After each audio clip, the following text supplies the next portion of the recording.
So, hi, I'm Trinity, I'm Caroline. And I'm Brooke.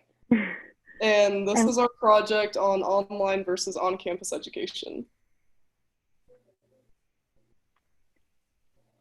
so we measured 60 college students to see whether they liked online or on campus classes better. And we also asked them to rate their ability to concentrate in online class and how challenging they thought their classes were. So, I did the two sample test on the difference in proportions, and I tested the claim that the proportion of business majors who thought their online classes were more challenging than on campus is less than that of pre-health majors. Um, Both assumptions were met for business majors and pre-health majors that there were five successes and five failures. Um, there's my bar graph. My H naught was that the proportion of business majors was not different than the proportion of pre-health majors, and then my alternative hypothesis was that there was a difference.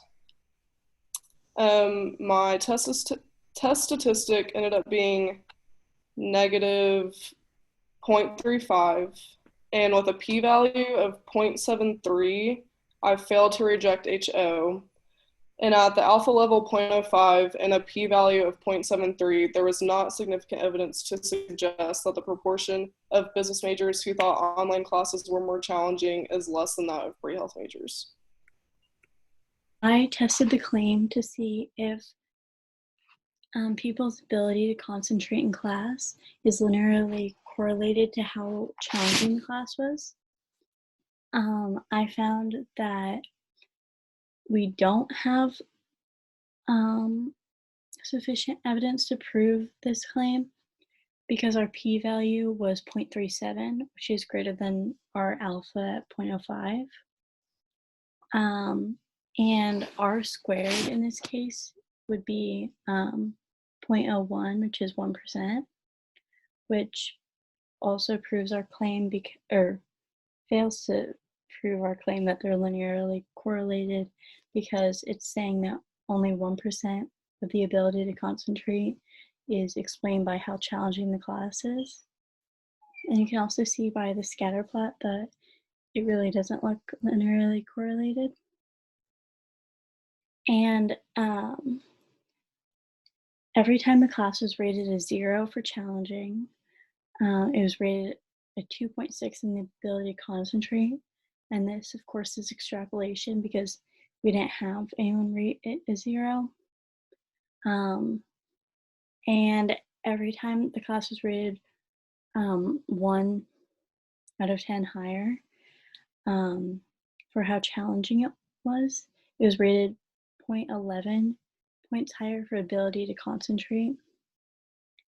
And we are 95% confident that the intercept is contained within the interval negative 1.07 to 4.13.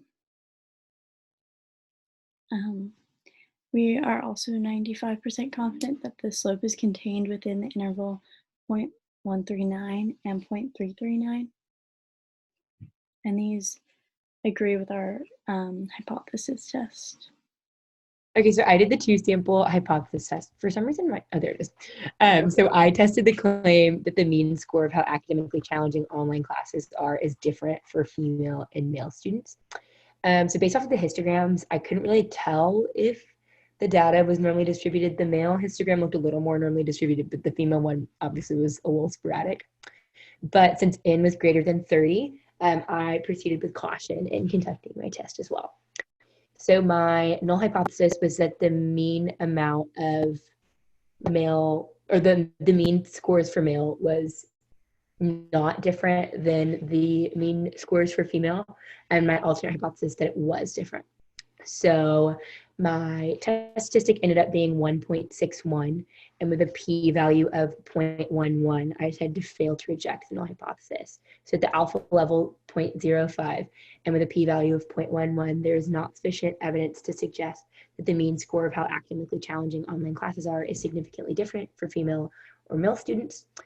And then I was asked to make a confidence interval that agreed with that statement. So since 0 is in the 95% confidence interval that I found, which was negative 0.311 to 2.831, it does support the failure to reject.